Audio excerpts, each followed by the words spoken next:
So I think I, like maybe you, have missed the point of the latest release from Studio Underdog. Let's get into it. So Studio Underdog have released a new Series 3 watch this week. The watch itself is a Salmon watch, but not done in a traditional way. It's been reversed. So instead of it being pink dial, it's actually a grey dial based on salmon skin, and the outer rim of the watch itself is pink. So I've been a fan of Studio Underdog since they released the Series 1. I didn't manage to get a Series 1 when they were released. I kind of missed the release date, but I did see a lot of coverage on different channels like Titan Time and Bark and Jack, and the watch looked really playful, really my style. A very fun summer watch. That watch retailed for about €500, and based on a Chinese movement, it was an inexpensive watch, but playful, fun, and also it was very recognizable. It was an instant hit among watch enthusiasts from all levels of watch collecting. Then the Series 2 was announced, which was the Pink Lemonade, and this is based on a Salita SW200 movement. This watch, the price increased a little bit to €850, but as I live in the Netherlands, by the time it got to me through shipping and duties, it was closer to the €1,200 mark. I think about €1,180. That's quite an expensive watch. And at the time, I was quite frustrated that the watch price within the brand had gone from 500 to 850, which was a sizable increase. And now this new watch is nearly €1,800. So I've seen a lot of pushback online from this, and I think this is on the back also of the Moser release, which, you know, it's a fantastic watch, and it's brilliant that Studio Underdog has managed to do a collaboration with a company like Moser.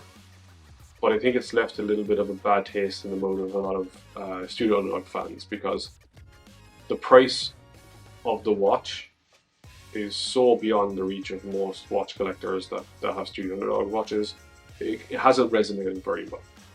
Now, I think the two main reasons why there's been a lot of pushback on the Studio Underdog brand at this point in time is not because people don't like the brand, it's quite the opposite. I think the two mistakes that Richard and the team have made is that they have not clearly defined that these three series are three different watch lines. And if they have, I've missed that, and maybe you have.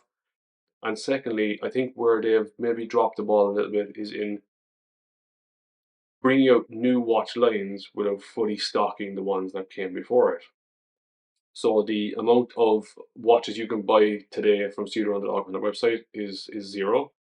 Everything is a pre-order.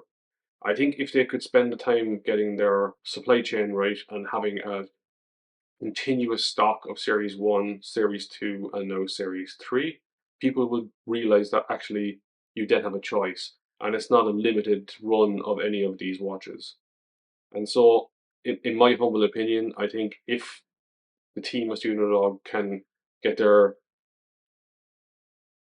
supply chain in order, a lot of this pushback will disappear, because people want different things. Watch collecting is very eclectic, and people have different likes, wants, and needs.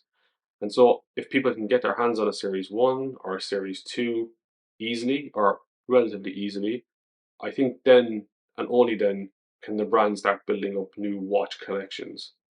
Because I think there are a lot of people out there that still want to get their hands on these earlier watches that feel like they're being left behind as these newer watches come down the line.